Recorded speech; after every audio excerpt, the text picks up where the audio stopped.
Eh bien, bonjour à tous et toutes, soyez les bienvenus. Je vais juste vous demander si vous pouvez fermer vos micros pour éviter que ça puisse gêner tout le monde. Alors, attendez, on prend un micro. Hop, je vais le couper. Bienvenue à tous. On se retrouve aujourd'hui donc pour ce webinaire sur les soft skills, notamment les 5 soft skills. Alors 5, il y en aura un petit peu plus que 5, mais il y en a certains qui se rejoignent. Du manager de demain, comment à la fois pouvoir les détecter, pouvoir les évaluer et pouvoir les développer également. Donc ça va être vraiment la thématique qui sera au cœur de cette heure et demie que nous allons passer ensemble.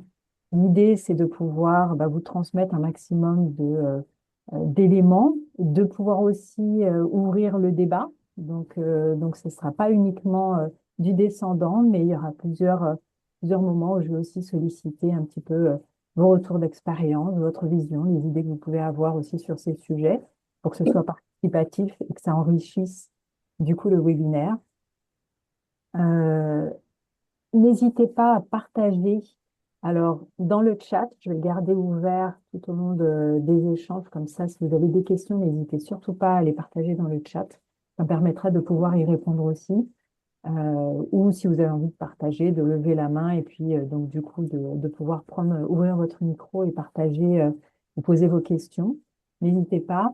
Juste peut-être à garder en tête, c'est qu'effectivement, alors on est à peu près 25 sur ce webinaire, d'avoir un temps de parole qui soit assez régulé pour permettre à tout le monde de pouvoir aussi s'exprimer s'il le souhaite. Mais en tout cas, moi, je suis preneuse de vos retours d'expérience, de vos questions. Parfois, je vais aborder un sujet sans aller creuser quelque chose qui est pertinent pour vous. Donc, n'hésitez pas à m'arrêter en me disant, Julienne, et à poser vos questions. OK? Bon appétit pour ceux qui sont en train de déjeuner et qui, du coup, préfèrent garder la caméra fermée. Il n'y a aucun souci avec ça. C'est vrai que je préfère voir vos visages, mais je comprends. Donc, en tout cas, merci d'être là. Et puis, on va pouvoir se lancer, démarrer. C'est fait déjà pour le déjeuner. Tant mieux. Pas moi. Mon ventre risque peut-être de crier famine de temps en temps. Je vais me présenter pour ceux qui ne me connaissent pas. Je suis Julienne Nadin, je suis directrice de Upward Carrière. Upward Carrière, c'est l'activité accompagnement cadre et dirigeant du cabinet de chasse Upward.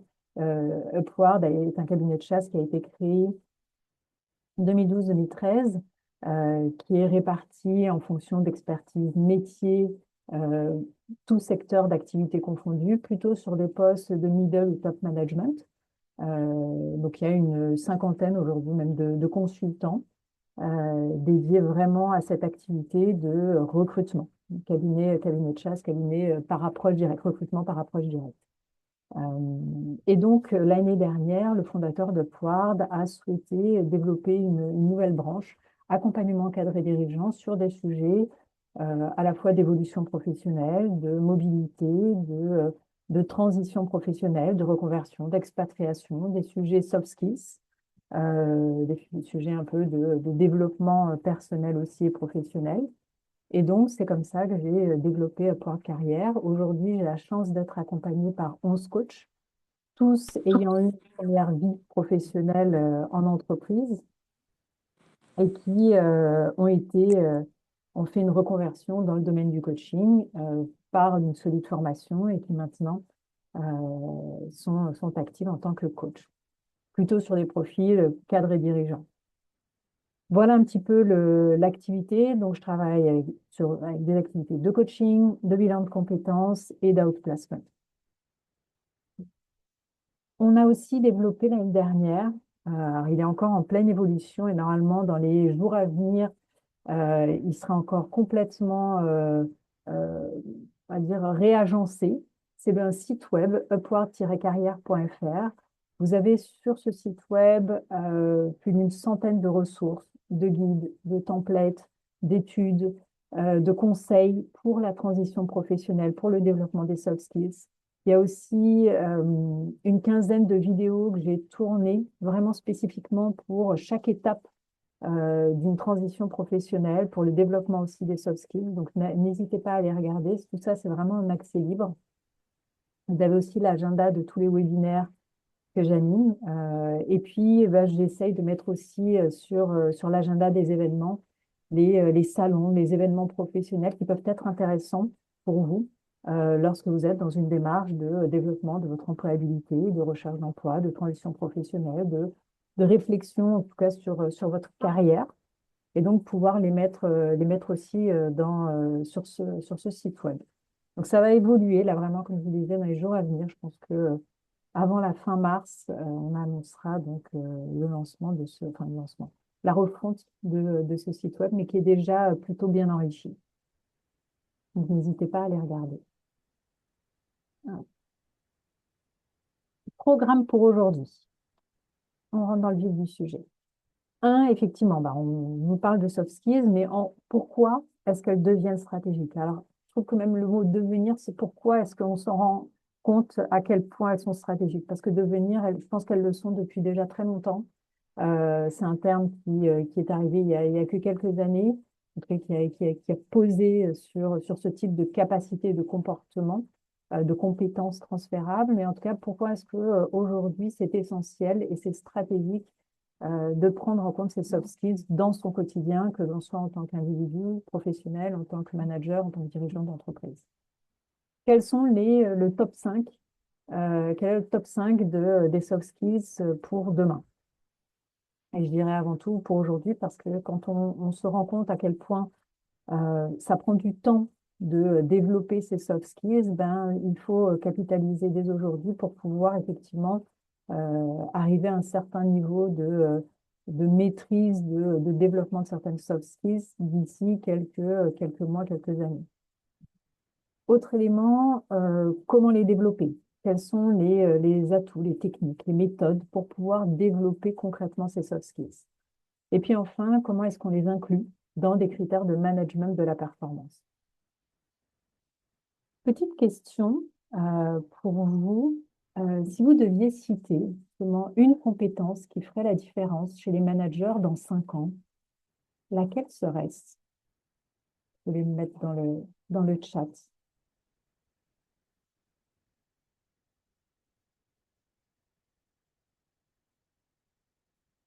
Adaptabilité, non, sans aucun doute. Capacité à entraîner, empathie, curiosité, éveil, oui. Innovation,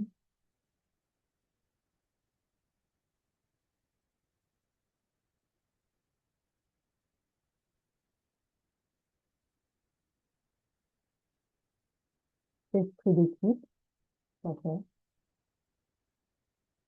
Partager une vision synthétique,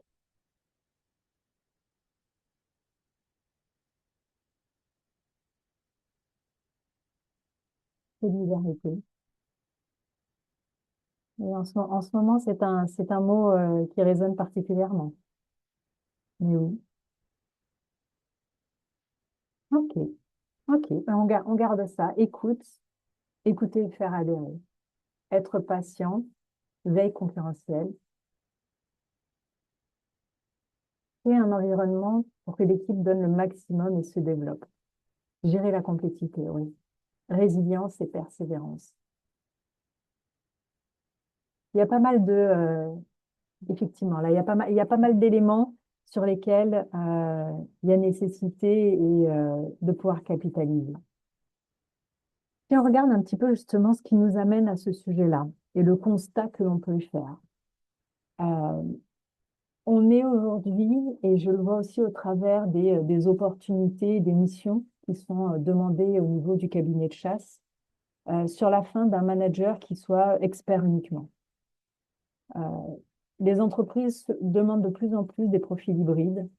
Euh, oui, pour l'expertise technique. Maintenant, on sait à quel point elle peut être très rapidement obsolète. Donc, ça demande une capacité à être en veille régulièrement, à avoir une capacité d'adaptation, une capacité d'apprentissage aussi rapide. Donc effectivement, si on parle que juste de l'expertise technique, ça ne suffit pas. Autre élément important, c'est effectivement toute l'automatisation qui arrive avec tous les sujets d'intelligence artificielle et qui viennent transformer les rôles. Les métiers viennent complètement se transformer, sont challengés par l'IA, qui infiltre tout notre quotidien. Et on le voit là, par exemple, juste sur ce webinaire, on a un assistant Nuta qui va pouvoir prendre des notes, qui va pouvoir rédiger une synthèse, qui va pouvoir faciliter, en tout cas, cet élément pour pouvoir cette tâche, pour pouvoir être complètement présent sur le webinaire.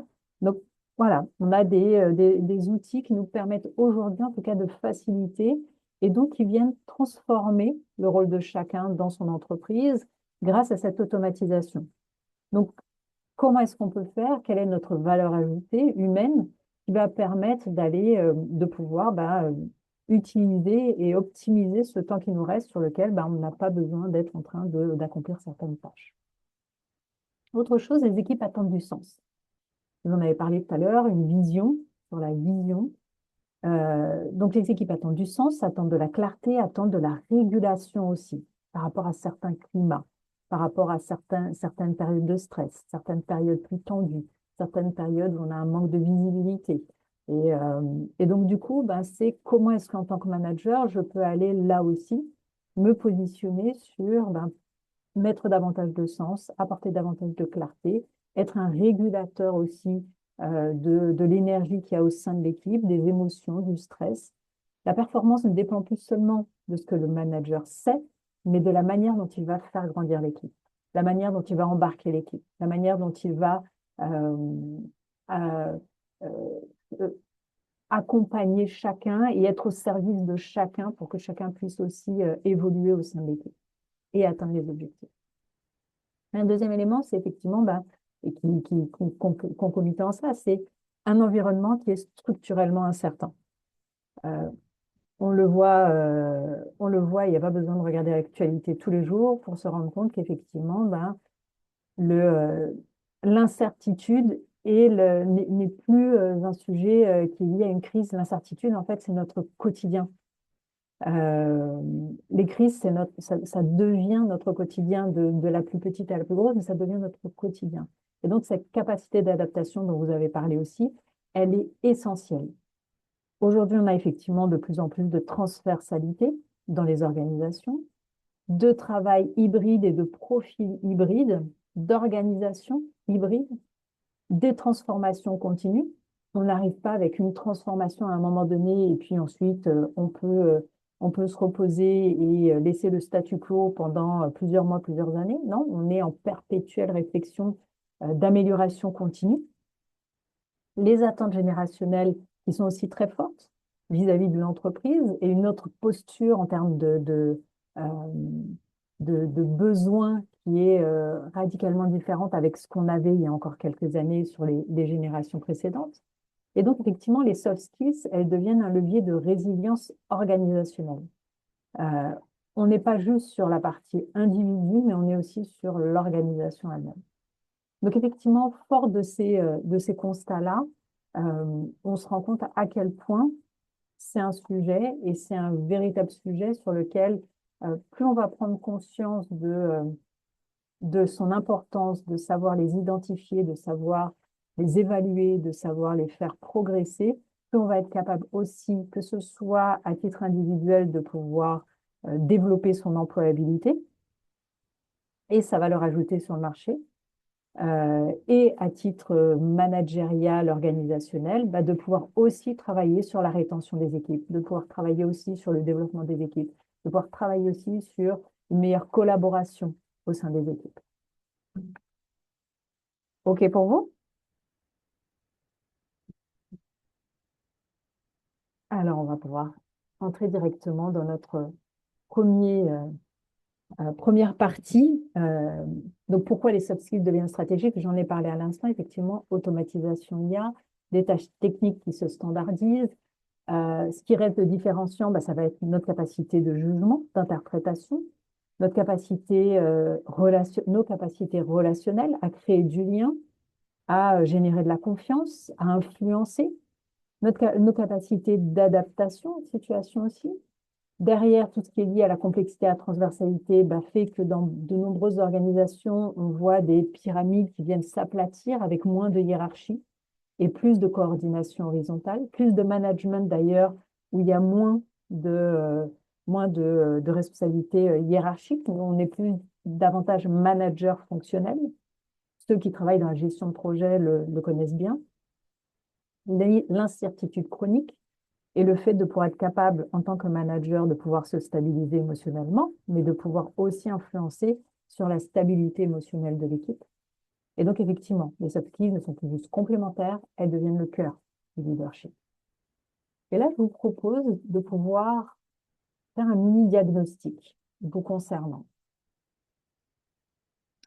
Si vous deviez penser à votre rôle aujourd'hui, je vous ai proposé 8 affirmations et je vous invite à noter pour chacune d'entre elles, 1 si c'est jamais le cas, 5 si c'est très souvent le cas. Et je vous inviterai à la fin, si vous avez envie, de partager votre score dans le chat. Donc, 1, dans mon rôle, je dois prendre des décisions alors que toutes les informations ne sont pas disponibles. Est-ce que c'est jamais le cas pour vous ou est-ce que c'est très souvent le cas? Où est-ce que vous mettez le curseur dans votre rôle actuel? Si vous êtes en transition professionnelle, vous imaginez votre précédent rôle. Je dois gérer des désaccords, tensions ou résistance au changement. Plutôt jamais ou plutôt très souvent. Mon efficacité dépend fortement de ma capacité à mobiliser sans lien hiérarchique direct. J'en parlais un instant, sur le management un peu plus fonctionnel.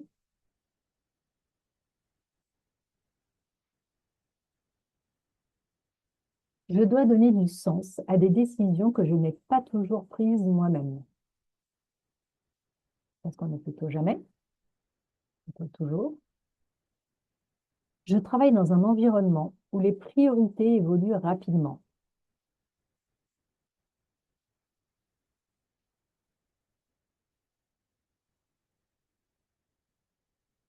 Je dois régulièrement ajuster ma posture selon les profils ou générations.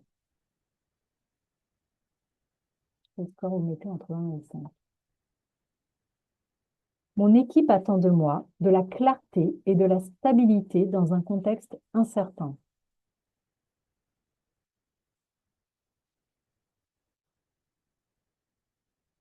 Et puis enfin, mon impact dépend davantage de la qualité de mes interactions que de mon expertise technique pure.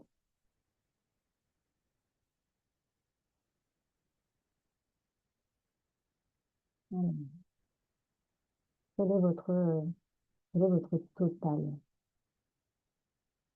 Alors, je vois ici clair, tout en 4. OK. Donc, il y a un vrai sujet soft skills. 33, 33, 28, 28, 26, 24, 35, 27, 36, 27. OK.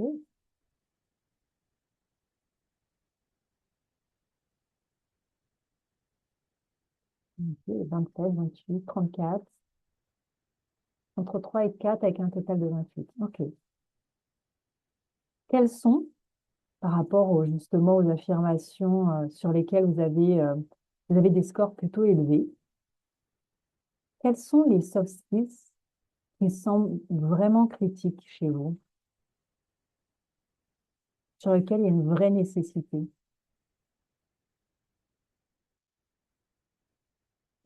C'est le 3 et le 7, c'est ça qui sont les plus élevés. Ici pour Théorie. Mobiliser sans lien hiérarchique. Ouais. Et mon équipe attend de moi de la clarté, de la stabilité dans un contexte incertain. 2 et 7. Gérer les désaccords, les tensions. Ouais. 2 et 8. La qualité des interactions. Ouais. Donc ça couvre un petit peu tout. 4 et 5. Donner du sens. Ouais. Donner du sens revient. Ça, c'est important. La fête aussi, la clarté, 4 et 8, la qualité des relations et donner du sens. Intéressant. Quelle est la compétence qui vous semble, pour chacun, la plus challengeante à mettre en œuvre? Si vous deviez nommer la compétence, la soft skills qui vous semble la plus challengeante.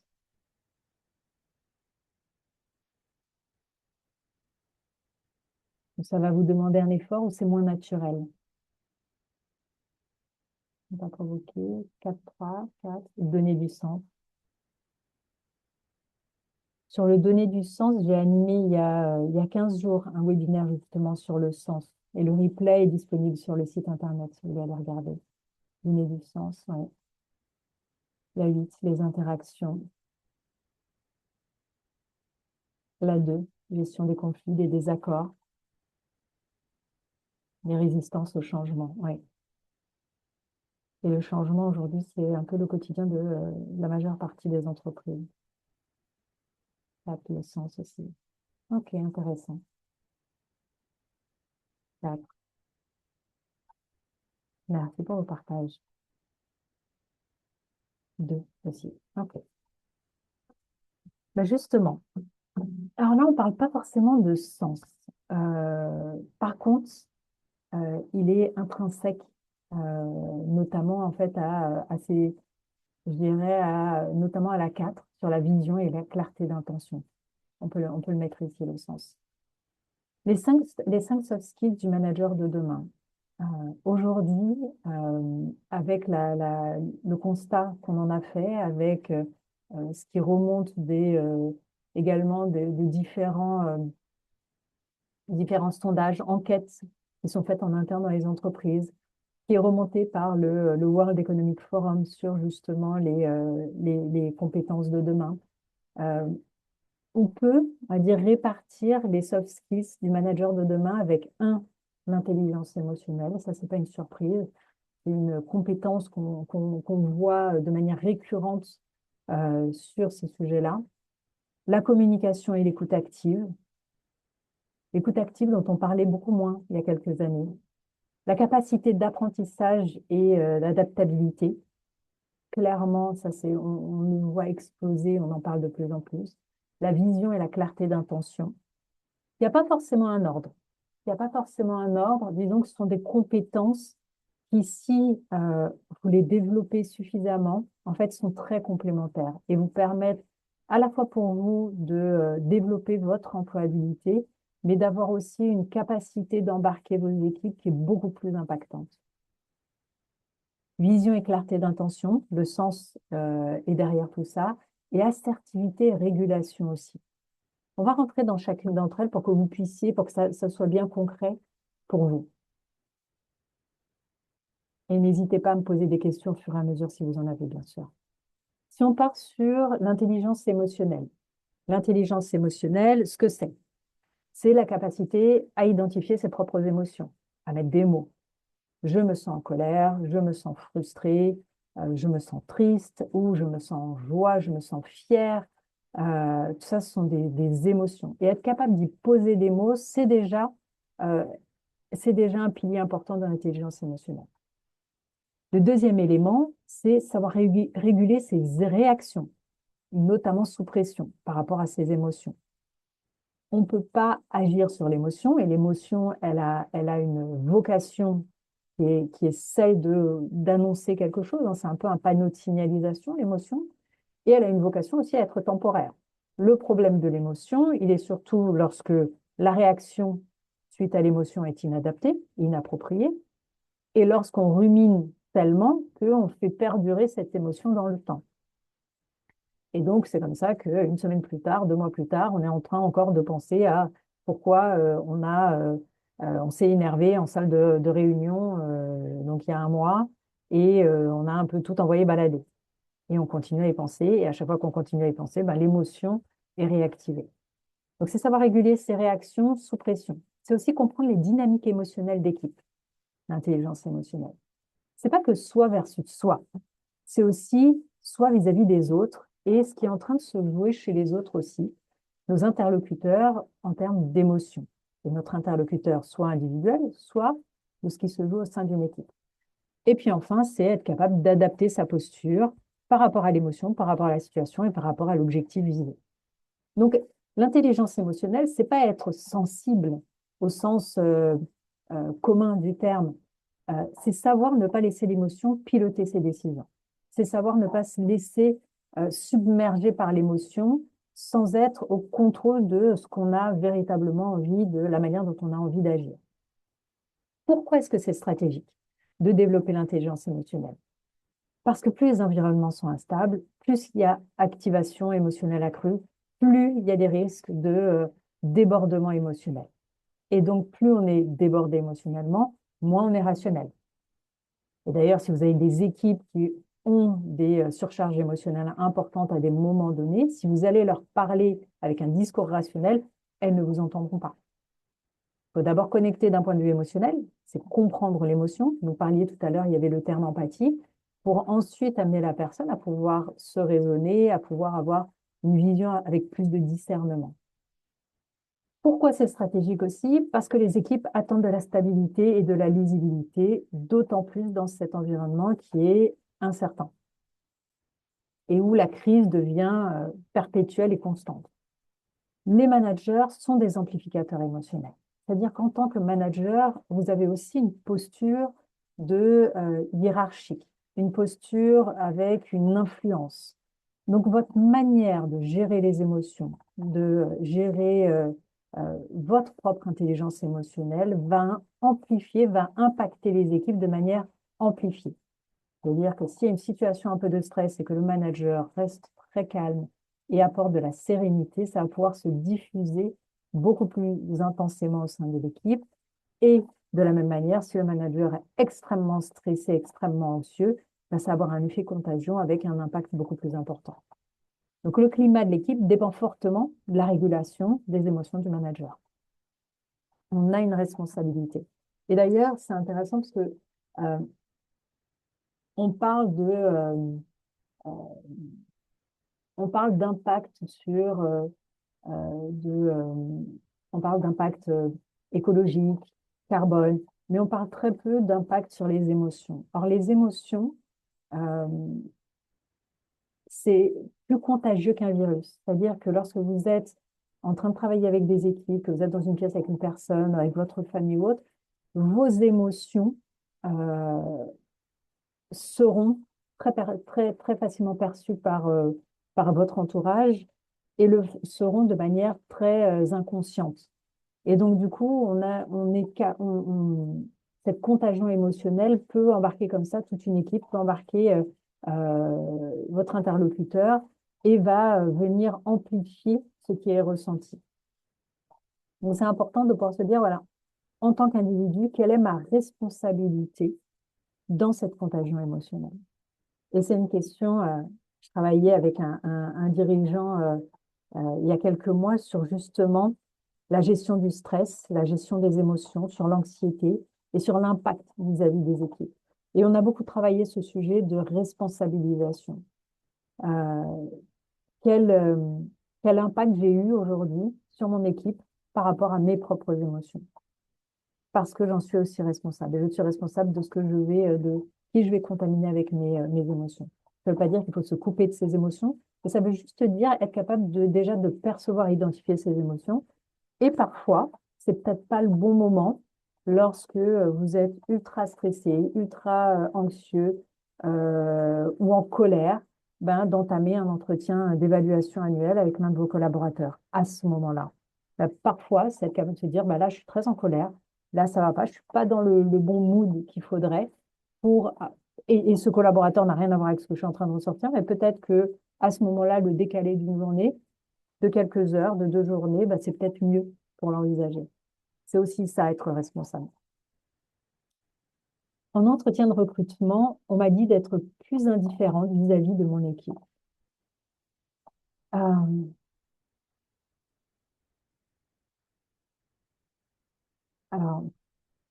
alors, j'ai pas tout le contexte et le concret, mais je dirais qu'il y a deux choses. Je pense que Être indifférent véritablement vis-à-vis de son équipe, c'est se couper d'une mine d'informations extraordinaires vis-à-vis de tout ce qui est communiqué par l'équipe et qui n'est pas exprimé par des mots. Donc, ça veut dire ça vous coupe de votre empathie, ça vous coupe de votre capacité à ressentir ce qui est en train de se jouer dans vos équipes actuellement. Or, c'est très compliqué d'embarquer des équipes, motiver des équipes, de les amener vers un objectif si vous êtes coupé et si vous êtes indifférent aux émotions de vos équipes et à tout ce qui se joue et qui n'est pas exprimé par des mots. Donc ça, c'est un point. Et un autre point, c'est que si vous vous coupez du coup de la lecture de ce qu'ils ressentent, bah à ce moment-là, ça veut dire que vous vous coupez aussi du sens inverse, c'est-à-dire de tout ce que vous allez pouvoir leur passer en termes d'enthousiasme, en termes de joie, en termes de fierté, en termes de reconnaissance, ou en termes de parfois de focus, de savoir se centrer, de savoir s'ancrer. Donc, ça veut dire que vous coupez aussi dans l'autre sens. Donc, pour moi, c'est très limitant d'envisager d'être indifférent vis-à-vis de ses équipes, voire c'est handicapant, clairement. Euh, Comment est-ce qu'on peut observer, justement en termes de comportement, une personne qui a une intelligence émotionnelle plutôt développée? Alors, est-ce que ça va être une personne qui, lorsqu'il y a des réunions un peu tendues, ne va pas réagir à chaud? Ou au contraire, est-ce que c'est une personne qui réagit à chaud? Est-ce que c'est une personne qui est capable de nommer les tensions sans les dramatiser de manière assez factuelle? Est-ce que c'est une personne qui est capable de reconnaître ses erreurs, de savoir aussi dire, bon, ben, là, effectivement, j'aurais pas dû faire comme ça, c'était une mauvaise décision, maintenant, ça me permet d'apprendre de cette décision et de faire différemment et d'être capable d'apprendre de ses erreurs et de savoir les reconnaître aussi. Est-ce que c'est une personne qui ne projette pas son stress au moment où, effectivement, on est dans des situations tendues? Alors, ça peut être collective ou personnelle, mais est-ce que c'est une personne qui, effectivement, est capable de réguler? En cas d'absence d'intelligence émotionnelle, c'est quoi? Le risque, c'est un climat anxiogène, c'est un turnover accru, c'est des conflits latents, parce qu'ils ne sont pas exprimés, mais ils sont là jusqu'à ce que ça explose, et c'est des décisions impulsives. Je vous ai mis ici un exemple, vraiment un exemple, mais réorganisation annoncée pour l'entreprise, une équipe qui est inquiète, et puis un manager A qui va dire, bah, on verra pour l'instant, concentrez-vous sur vos objectifs. Pour l'instant, on n'a pas toutes les infos, concentrez-vous sur vos objectifs. Et puis un manager B, qui lui va réagir différemment et qui va dire comme ça, bah, je vois que cette annonce suscite de l'inquiétude, il nomme, plus de l'empathie. Voici ce que l'on sait. Il va mettre à plat, voilà les informations qu'il veut partager. Et voici ce que l'on ne sait pas encore. Ça permet de rationaliser, ça permet de créer du lien, ça permet de montrer qu'on est aussi, on reconnaît l'inquiétude qui passe, qui est en train d'être vécue par les équipes, et ça permet du coup de se dire, bah, on est ensemble. Le message derrière, c'est on est ensemble. Et comme là, je vous partage ce que je sais déjà, bah, dès que j'en sais plus, je vous partagerai aussi. Intelligence émotionnelle en milieu pro peut-elle être supérieure à de l'intelligence, supérieure ou inférieure à de l'intelligence émotionnelle en vie privée? Euh, Différente, pardon. Est-elle différente? Bah, c'est la même chose, c'est-à-dire que tout ce que je vous ai évoqué ici, ça peut se traduire en vie privée comme en vie professionnelle. Et si vous développez votre intelligence professionnelle, votre intelligence émotionnelle, ça va se diffuser partout. C'est-à-dire que si vous avez cette capacité à identifier vos émotions, à savoir les nommer, à réguler vos réactions, à comprendre ce qui se passe alors dans l'équipe ou dans la famille ou auprès des amis, et à adapter votre posture, c'est quelque chose que vous pourrez pratiquer, que ce soit dans la vie personnelle ou professionnelle. C'est exactement la même chose. Sur ça, on ne compartimente pas. Par contre, il peut y avoir, et ça oui, des environnements qui vont être plus challengeants pour votre intelligence émotionnelle, parce que plus stressants, parce que ben, dans le contexte professionnel, parfois on porte des masques, parfois il y a des jeux un peu plus politiques, parfois il y a des tensions parce qu'il y a une grosse partie de notre quotidien sur lequel on n'est pas maître des décisions. Donc effectivement, il y a des contextes des environnements qui vont être plus challengeants, par contre. Oui, ça répond à votre question, Thierry?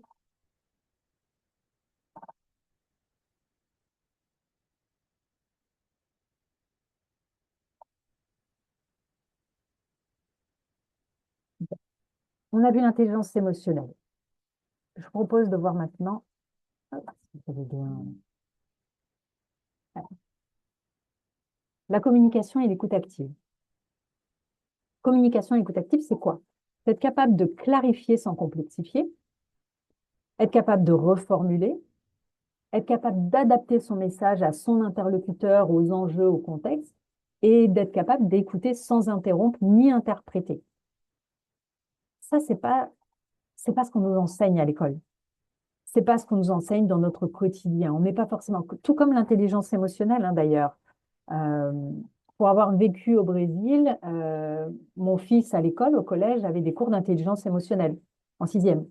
Cours d'intelligence émotionnelle, d'intelligence financière et d'entrepreneuriat. Et effectivement, je ne comprends pas aujourd'hui pourquoi on n'intègre pas, en tout cas, ces matières-là aujourd'hui au sein des collèges et lycées pour nos enfants, parce que je trouve que ça faciliterait énormément derrière les relations humaines.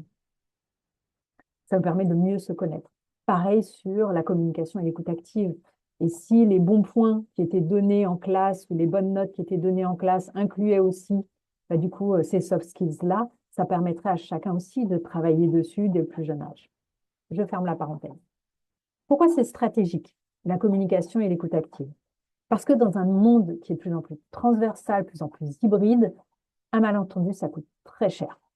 Et ça peut coûter très cher. Un alignement devient critique.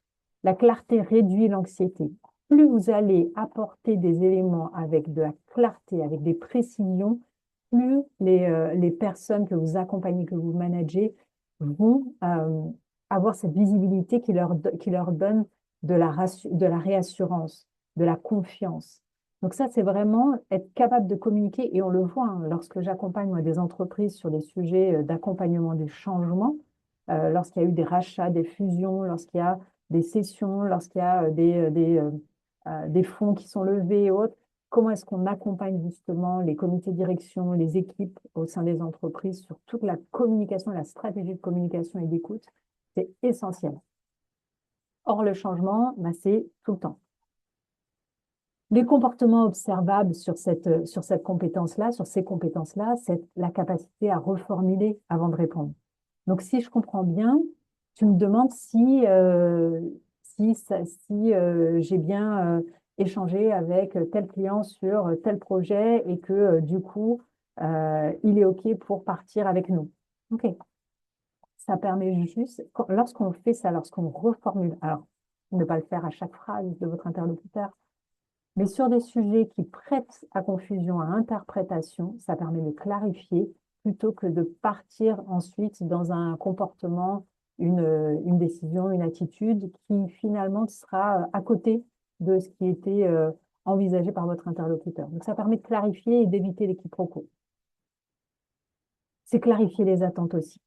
Lorsqu'on est manager, ça vous permet de comprendre les attentes de vos équipes individuellement et collectivement. Ça vous permet aussi de comprendre les attentes de vos propres managers, de votre direction. Euh, Ça permet de vérifier la compréhension aussi. Est-ce que c'est clair pour vous? Même de poser la question, ça peut être en fin de réunion, réunion d'équipe, de dire, OK, donc qu'est-ce qu'on retient de cette réunion? Quels sont les éléments marquants? Et ça, c'est un élément très fort hein, pour ancrer la fin d'une réunion. C'est OK, qu'est-ce que vous retenez? Et dans ce qui a été partagé aujourd'hui, comment est-ce que ça va changer votre quotidien? Quelle est l'idée que ça vous apporte? J'aime beaucoup faire ça, moi, dans les lectures des livres. Lorsque je lis, alors je lis beaucoup de livres qui sont plutôt des livres de développement personnel, mais de me dire à chaque fois, lorsque je suis en train de lire ce livre, qu'est-ce que ça m'amène comme décision que je vais prendre pour moi, comme idée que je vais pouvoir avoir. Pareil dans des réunions. Lorsqu'il y a une réunion, aujourd'hui en plus avec les assistants qui rédigent des comptes rendus, les seules choses que je note d'une réunion, c'est des pour-actions qui me concernent. OK, on a parlé de tel sujet, ah, ben ça me donne une idée, ça me donne un input. Qu'est-ce que je vais mettre en place? Et donc, vérifier la compréhension, Ça, c'est quelque chose qui est une marque de communication et d'écoute active. Donner un feedback précis et factuel. Le c'était super, c'est pas un feedback précis et factuel. En cas d'absence de justement de ces compétences-là ou en cas de compétences très faibles à ce niveau-là, le risque, c'est des rumeurs, c'est du désengagement, c'est de la perte de temps, c'est des erreurs répétées. Je vous ai donné un exemple ici sur un objectif, il faut être plus agile. C'est bien être plus agile, mais c'est pas du tout précis. Par contre, d'ici 3 mois, nous devons réduire les délais de réponse client de 20%. Là, ça change tout. C'est clair pour vos équipes. OK pour la communication et écoute active. Alors, on passe à la troisième compétence, troisième famille de compétences, capacité d'apprentissage et adaptabilité. Qu'est-ce que c'est concrètement? C'est se remettre en question. C'est savoir se dire, c'est effectivement avoir une capacité à faire, on appelle des rétex, des rex de comment on fonctionne, de tel événement, telle réalisation, tel projet, comment ça s'est passé, être capable de se remettre en question. Et là, de manière juste. Euh, Certaines personnes ont un regard critique qui est extrêmement élevé les concernant et peut-être élevé souvent en plus vis-à-vis des autres. Mais là, c'est se remettre en question de manière juste, sans se flageller à outrance. C'est aussi tester de nouvelles approches. Vous parliez tout à l'heure d'innovation. Là, c'est ça, c'est aller tester, faire du test and learn. Qu'est-ce qui pourrait fonctionner? On teste, on voit ce que ça amène comme impact. Et puis sinon, on redirige, on recadre, on améliore. C'est accepter de ne pas aussi tout maîtriser.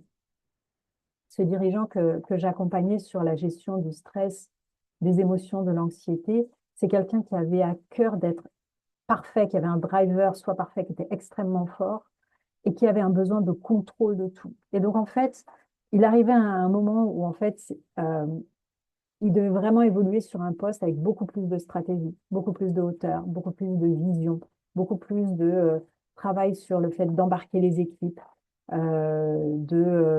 d'idées en termes d'innovation, d'amélioration. Et sauf que comme il restait encore à vouloir tout maîtriser, il restait encore énormément dans l'opérationnel. Le problème, c'est que ça ne permet pas aux équipes de grandir, c'est que ça peut faire du micromanagement. Ça n'envoie pas un message de confiance vis-à-vis des équipes.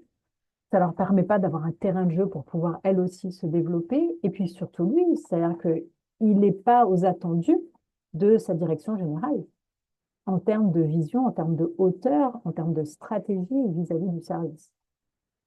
Donc on a beaucoup travaillé sur ces éléments-là pour pouvoir comprendre derrière qu'est-ce qui se joue chez lui qui fait que il va pas et qu'il est encore en rétention de tout ça, et pour lui permettre d'avoir la bonne posture euh, à la fois vis-à-vis des équipes, mais aussi vis-à-vis des attendus du poste. Pourquoi c'est stratégique? Parce que les cycles de transformation sont de plus en plus courts, parce que les méthodes évoluent, parce que les générations attendent un leadership évolutif aussi.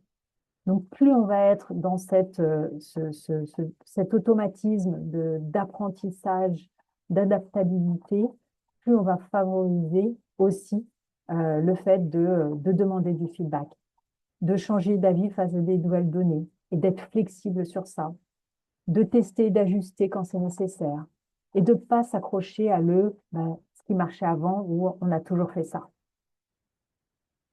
En cas d'absence, c'est effectivement le risque de rigidité, de résistance au changement, d'obsolescence managériale et de perte d'attractivité. Les collaborateurs quittent souvent un poste par rapport au manager et par rapport au sens. On ne quitte pas forcément un poste par rapport à une rémunération. Alors, oui, ça arrive, je ne dis pas le contraire, mais c'est souvent par rapport au management et par rapport au sens.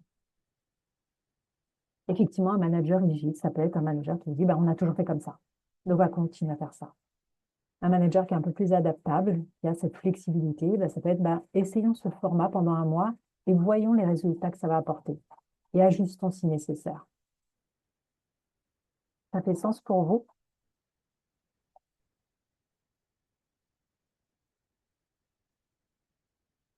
Je souhaite des changements. Oui.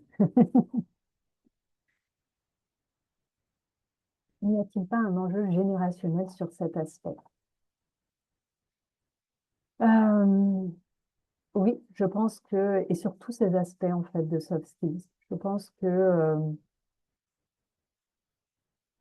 que véritablement, il y a des attentes, des besoins qui vont dans ce sens de, à la fois humains, des attentes et des besoins qui vont dans ce sens-là, mais aussi organisationnels et structurels d'un point de vue marché, économie de marché, géopolitique, et les organisations euh, ont de vrais enjeux à évoluer vers ces tendances-là, à prendre en considération ces éléments-là, ce type de compétences et à les valoriser.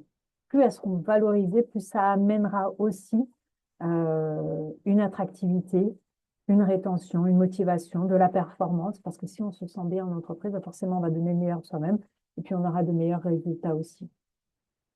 Et si les relations sont bonnes, ça amènera d'autant plus de performance aussi pour l'entreprise et de bien-être pour tout un chacun. Pouvez-vous expliciter obsolescence managériale?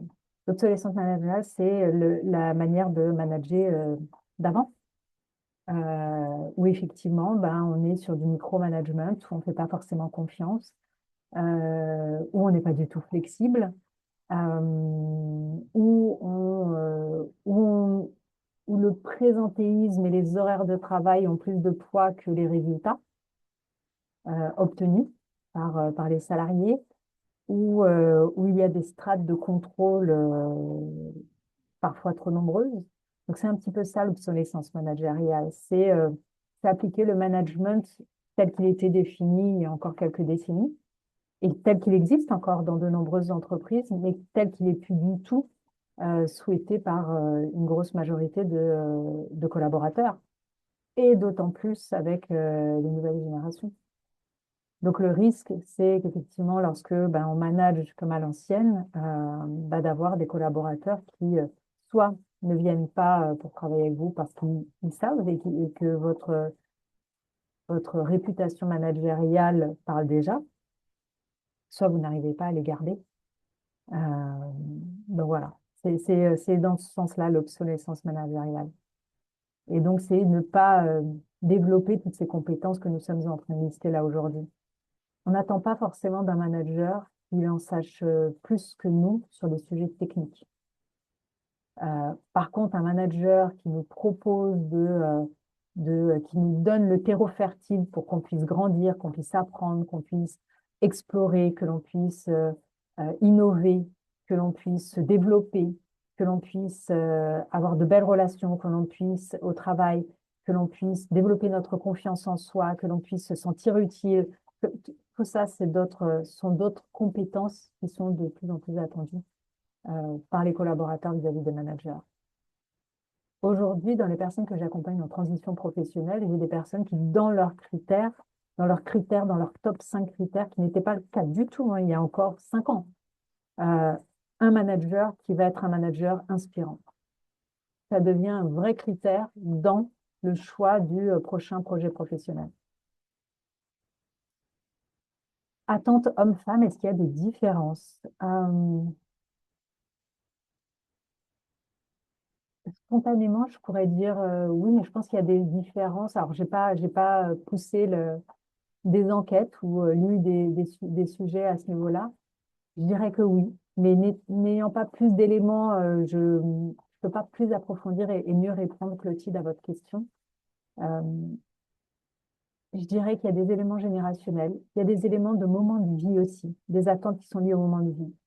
Lorsqu'on est à sortie d'école ou lorsqu'on est jeune parent ou lorsque les enfants sont déjà un peu plus grands, lorsqu'il y a cette étape de la vie où il y a un peu une crise existentielle ou quête de sens qui arrive entre, on va dire, 38 et 45 ans, euh,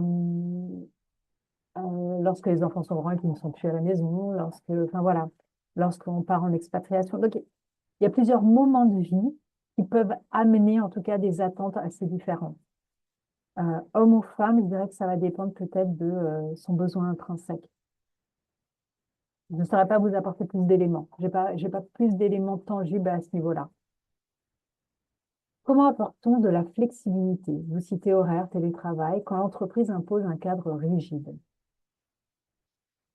Euh, En tant que manager, c'est effectivement déjà identifier quel est le cadre au sein duquel vous pouvez euh,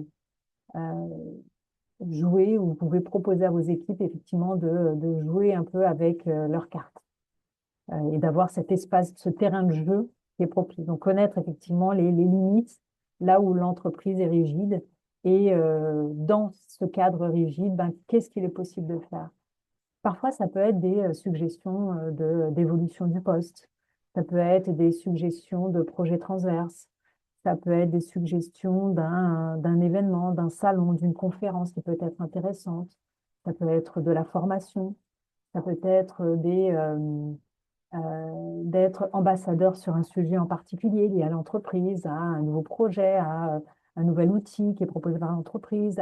Enfin, c'est là où la créativité est importante de se dire, bah, qu'est-ce que je peux faire dans ce cadre? Là où j'ai pas la main, là où c'est figé. Et puis, bah, dans ce sur quoi j'ai la main, qu'est-ce que moi je peux apporter à mon entreprise? Et après, peut-être que le conseil que je peux vous donner, c'est poser-leur la question. Qu'est-ce qu'ils aimeraient? Véritablement. Et ça peut faire partie d'un, d'un moment collectif sur justement ben, comment est-ce qu'on peut mieux travailler ensemble et apporter de la nouveauté à l'équipe. Et là, de faire un peu du brainstorm au sein de vos équipes. Ça, j'adore, moi, travailler ça avec des équipes entières, de brainstorming, d'améliorer la collaboration, l'innovation, le fait de mieux travailler ensemble, le fait de faire évoluer aussi les postes, les fonctions. Alors, excusez-moi, je suis branchée, mais visiblement, la prise où je suis ne fonctionne pas. Donc, j'ai mon ordinateur qui me dit que j'ai bientôt plus de batterie. Je vais juste vérifier si juste à côté, j'ai une prise. Je vous demande juste un instant.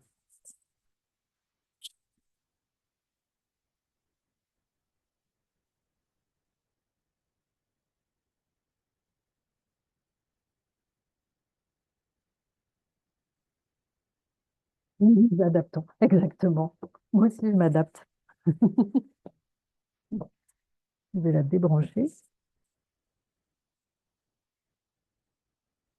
Désolée pour le bruit, si ça sonne fort chez vous.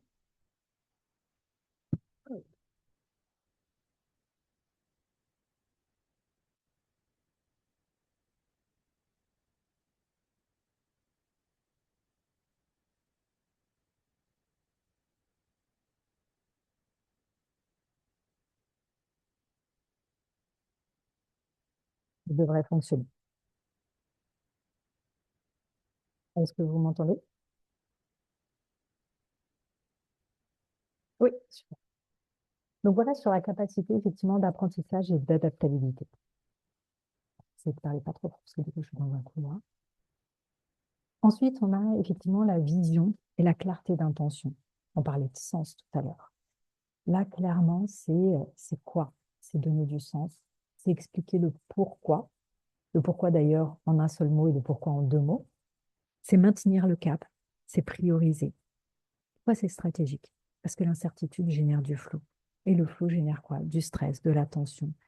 Euh, Plus on est dans des situations de stress, moins on va être capable d'utiliser toutes les compétences, toutes les ressources que l'on a à notre disposition. Pourquoi c'est stratégique? Parce que le manager doit créer aussi de la cohérence et parce que le sens va réduire la peur. Les comportements que l'on peut observer pour des personnes qui ont effectivement ces compétences-là, c'est expliquer la finalité d'un projet. Et ça, on le voit, mais dès le plus jeune âge, en fait, c'est humain de comprendre le pourquoi. Pour tous ceux qui ont eu des enfants, en général, il y a une phase d'âge où les enfants vous posent pourquoi pour tout. Donc c'est pourquoi ça, et pourquoi ça, et pourquoi le ciel est bleu, et pourquoi. C'est naturel et c'est humain. Et en fait, à un moment donné, ben, on se coupe de tout ça, sauf qu'on en a besoin. Et aujourd'hui, effectivement, on met le doigt d'autant plus sur ce sens. On en parle, il met un mot. C'est rappeler aussi les priorités. C'est faire le lien entre les tâches quotidiennes et la stratégie de l'entreprise. et ce que ça va apporter de plus grand, c'est savoir dire non aussi aux dispersions.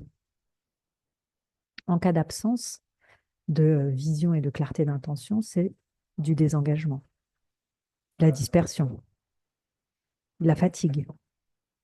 Euh, on ne comprend pas où on va. On avance, les tâches sont répétitives, sont quotidiennes. Parfois, on est dans éteindre des incendies au quotidien, mais on ne sait pas où on va, à quoi ça va mener.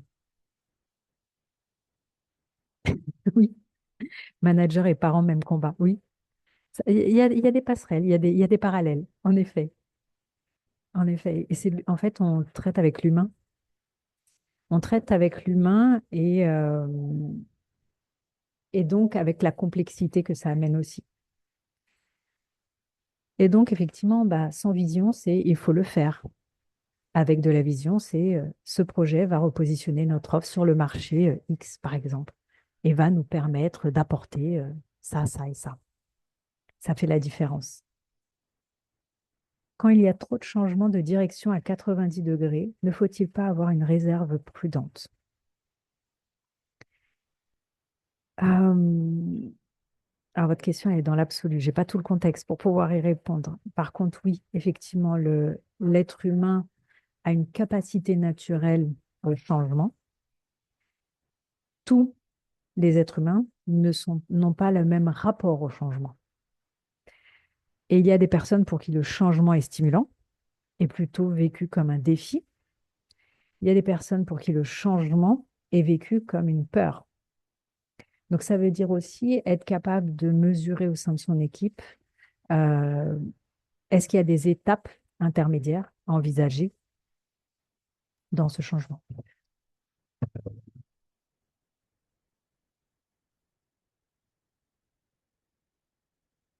Et puis, dernière compétence.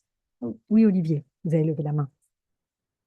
Oui, tout simplement, je suis dans une société où ma société a, on va dire, a changé beaucoup de fois de direction. Elle a changé un grand nombre de fois de directeur général qui chacun apportait sa vision. Les équipes étaient un peu perdues. Est-ce qu'il faut pas, et moi j'étais entre les deux. Est-ce qu'il faut pas avoir une réserve prudente et de leur dire, vous savez, enfin c'est ce que j'ai dit, vous savez, ils s'en occupent, nous on a des clients, on les sert, c'est notre job, on se concentre sur après on verra. Parce que j'ai vu mes managers qui essayaient de nous transmettre la vision et au bout de quelques changements, ils n'arrivaient plus à suivre. Mm. Il y a effectivement la prudence de garder les équipes, enfin rassurer les équipes sur déjà le fait de maintenir ce qui fonctionne bien, et donc consolider ce qui fonctionne bien. Et là, effectivement, dans votre discours, vous avez été dans je sécurise, je réassure les équipes en attendant de voir si effectivement là-haut, la girouette, elle va encore tourner.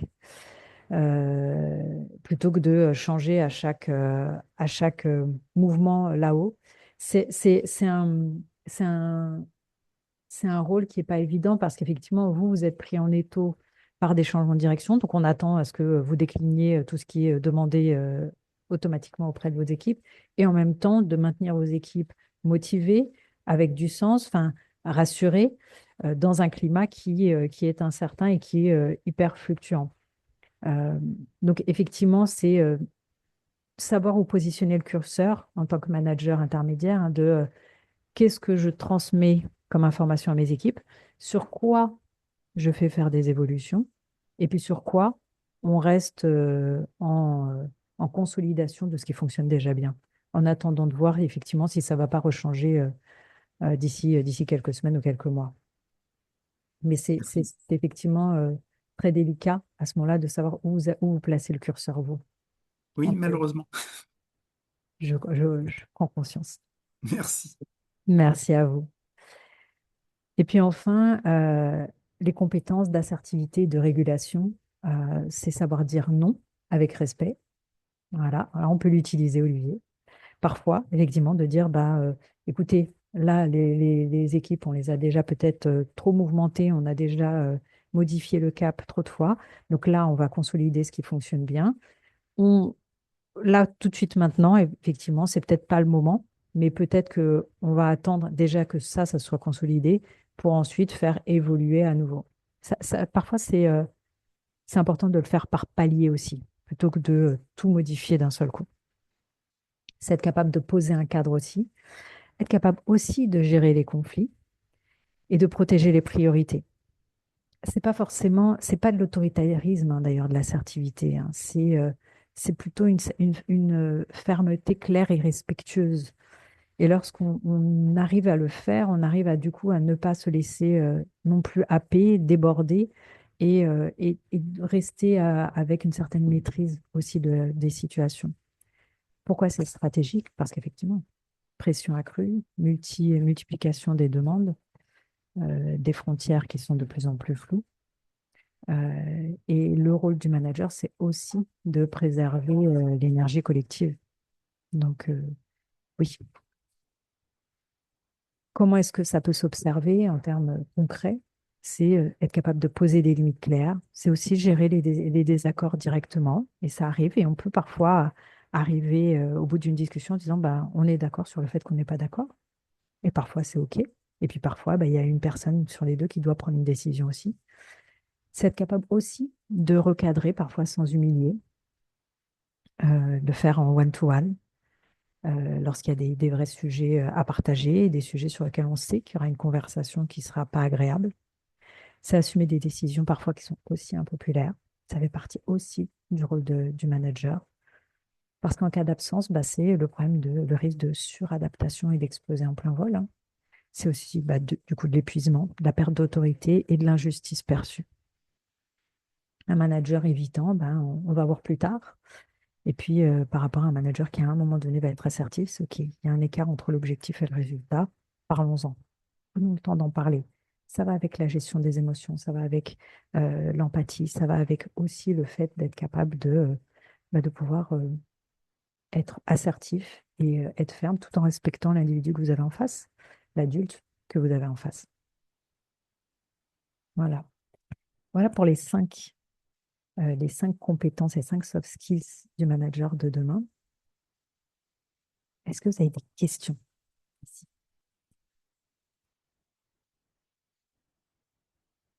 C'est clair?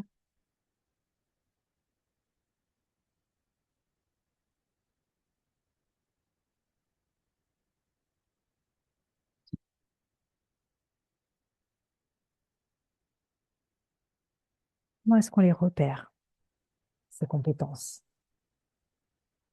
Que ce soit sur des processus de recrutement, que ce soit dans les entretiens annuels, que ce soit dans le quotidien, dans les situations pour lesquelles vous voyez vos équipes aussi œuvrer. L'intelligence émotionnelle, sur un entretien, ça peut être racontez-moi une situation, vous avez dû gérer une tension dans votre équipe, par exemple. L'adaptabilité, ça peut être quelle est la dernière situation qui a remis en cause votre manière de manager. L'assertivité, parlez-moi d'une situation où vous avez dû poser un cadre impopulaire, où vous avez dû gérer un conflit. Quelles questions vous pourriez poser, ou quel comportement vous pourriez aussi observer vis-à-vis de vos équipes euh, qui vous permettraient d'identifier leur degré justement de capacité à à avoir une bonne communication, une bonne écoute, à, euh, à être assertif ou à avoir une bonne gestion de leurs émotions. Quelles sont les situations, vous, dans votre quotidien, où vous pouvez justement observer ça, que ce soit en matière de juste d'observation factuelle ou en termes de questions que vous pouvez poser?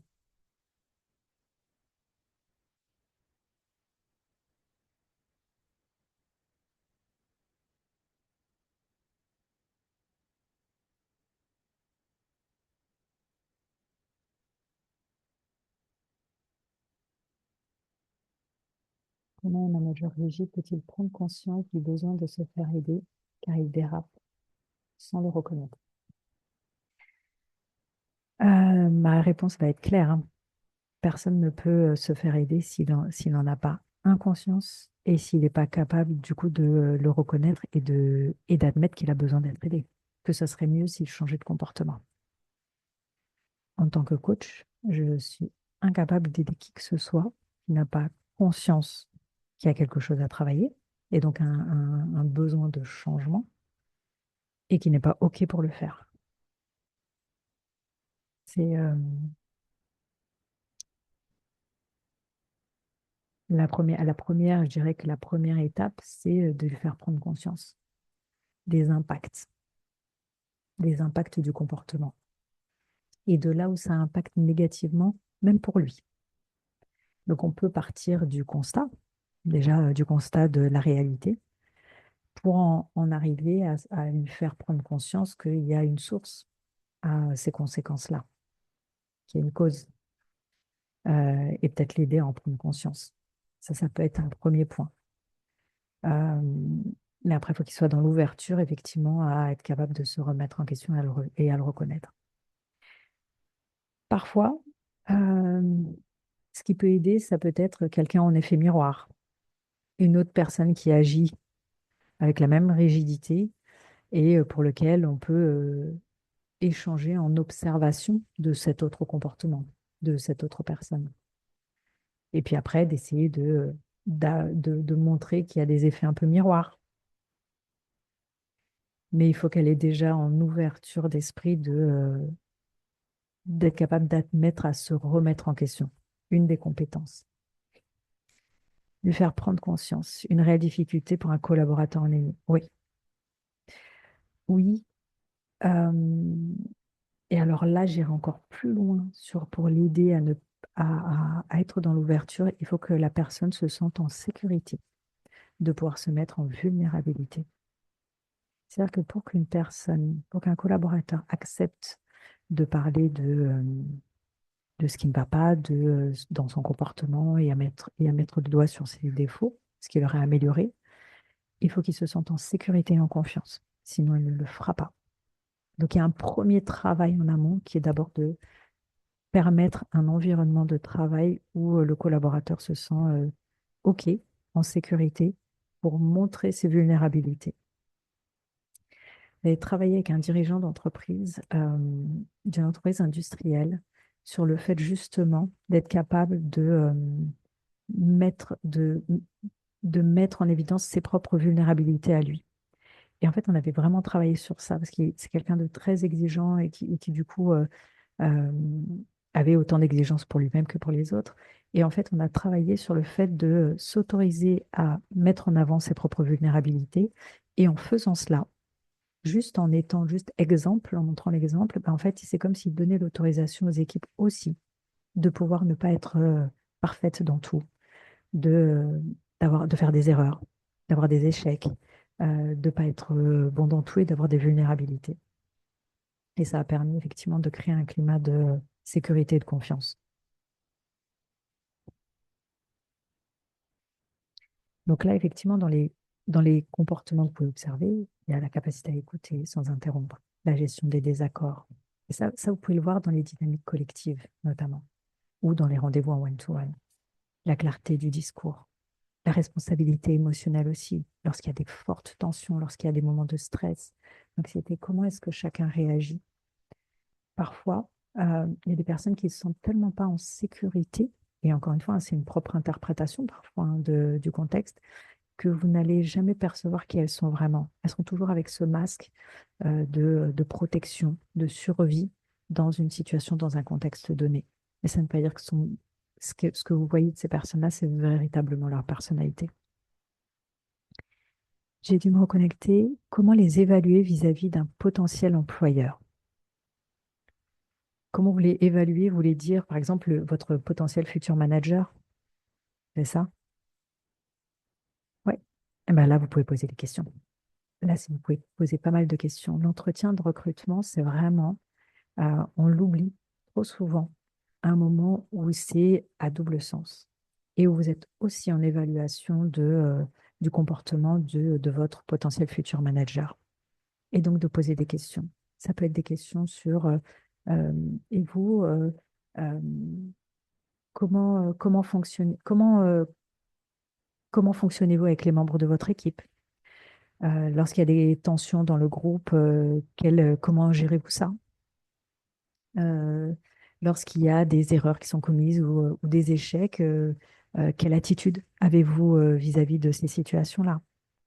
Euh, Comment est-ce comment est-ce que vous fonctionnez avec vos équipes pour que chacun puisse aussi se développer et pouvoir exprimer sa créativité ou ses innovations, ses idées pour faire évoluer le poste.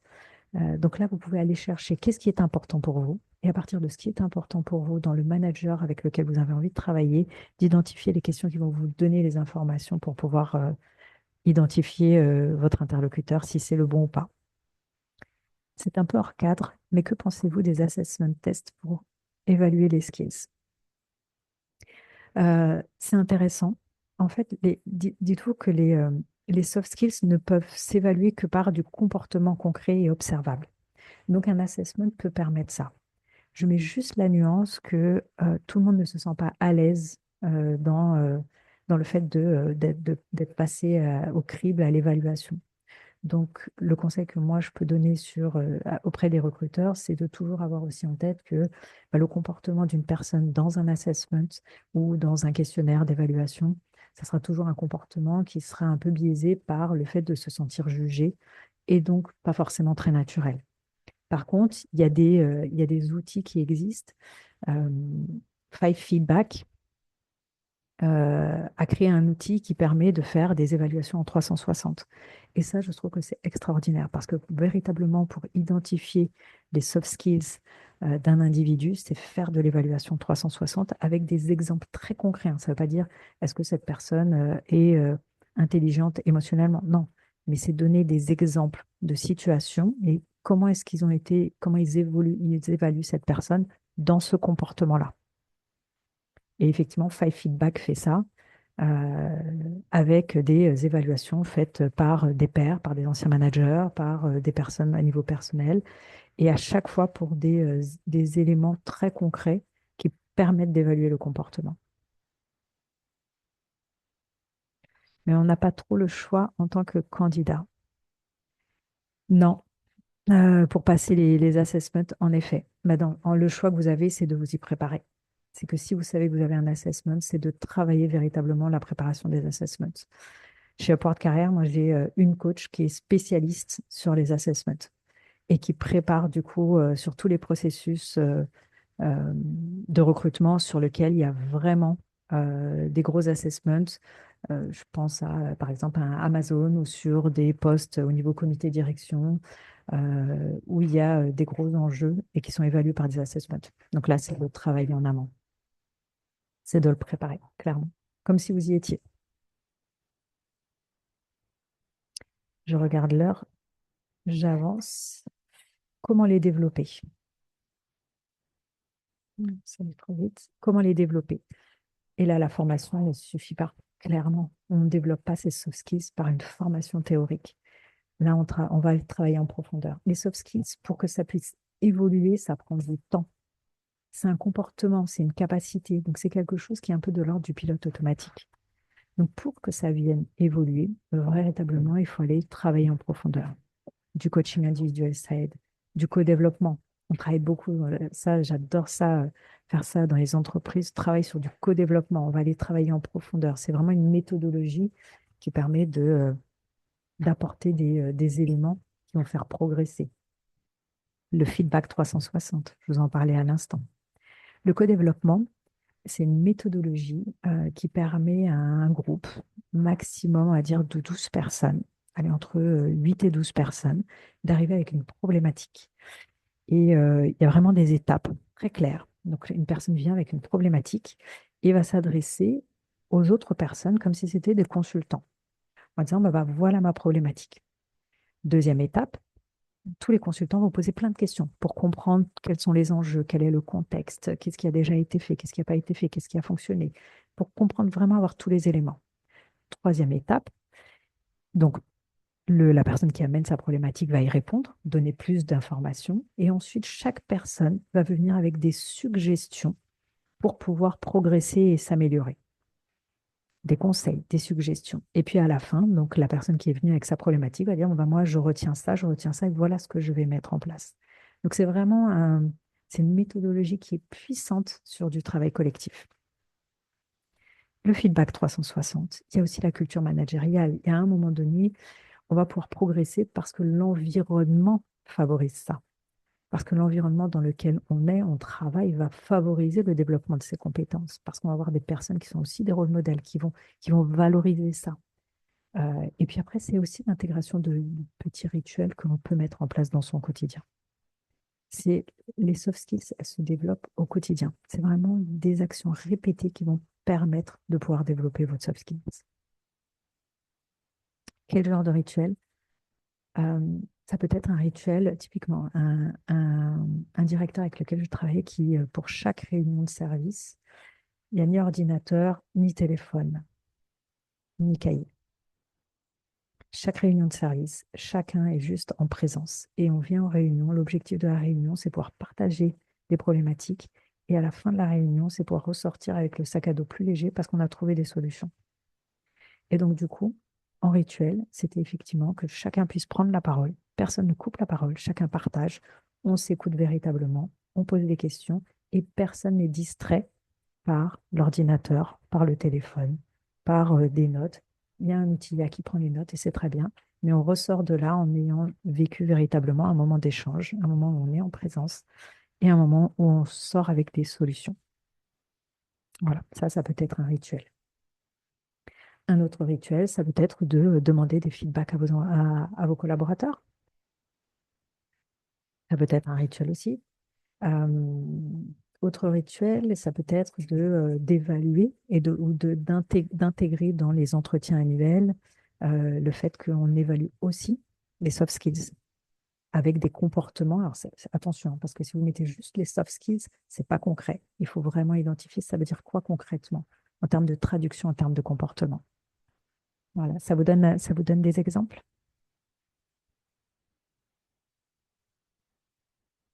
Euh, autre, ce matin, j'étais en coaching avec un partenaire, un directeur qui est partenaire dans une entreprise et où on travaille beaucoup sur la gestion du stress et de l'anxiété. Et donc, du coup, ben, là, il va en petits pas qu'il va mettre en place, c'est cohérence cardiaque tous les jours, tous les matins. L'idéal, la cohérence cardiaque, c'est 3 fois par jour, matin, midi et soir. Ça prend 5 minutes. Mais là, on a pris déjà un premier petit pas. S'il y arrive tous les matins à juste prendre 5 minutes pour travailler sa cohérence cardiaque, c'est on inspire sur 5 temps, on expire sur 5 temps. On inspire sur 5 temps. Ça permet vraiment de recentrer sa respiration et son rythme cardiaque et de pouvoir diminuer le stress. Ça a des bienfaits qui sont extraordinaires. Et donc, du coup, bah, il travaille ça. Voilà un petit rituel qu'il met en place.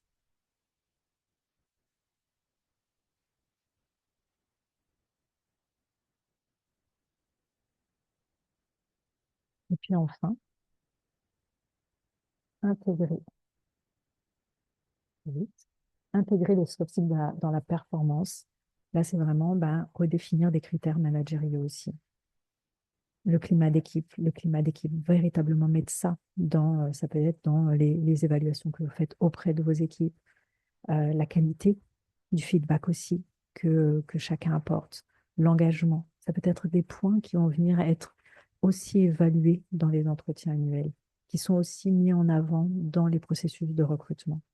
C'est aussi créer une culture d'évaluation qualitative et de ne pas mesurer que des KPIs financiers, des résultats très chiffrés, mais d'aller aussi chercher ben, l'impact relationnel. Est-ce qu'aujourd'hui, dans vos équipes et quand vous évaluez vos équipes, vous évaluez aussi l'impact que chacun a vis-à-vis du collectif, vis-à-vis de l'énergie collective? Je vous parlais tout à l'heure de contagion émotionnelle, c'est extrêmement important. Et puis, c'est la contribution de manière très large au sens collectif et pas que à son poste. Et ça, ce sont des questions que vous pouvez vous poser pour vos équipes, mais également pour vous.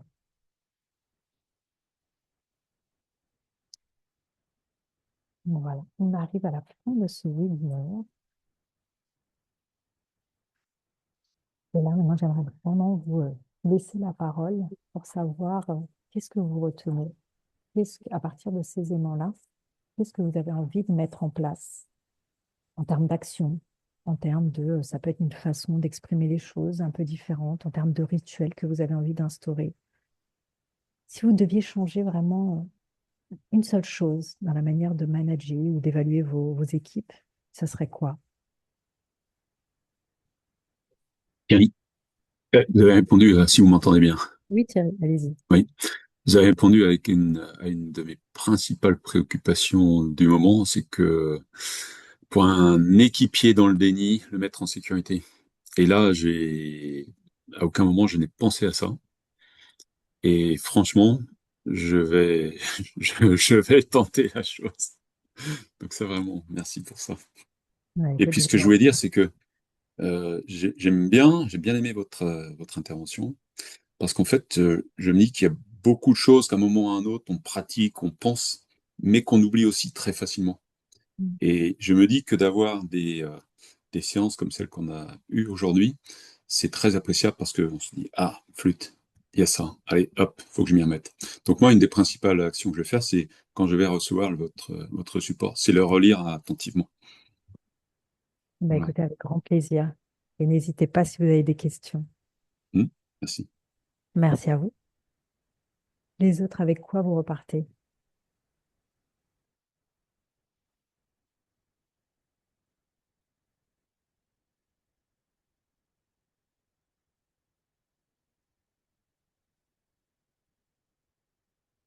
Bon,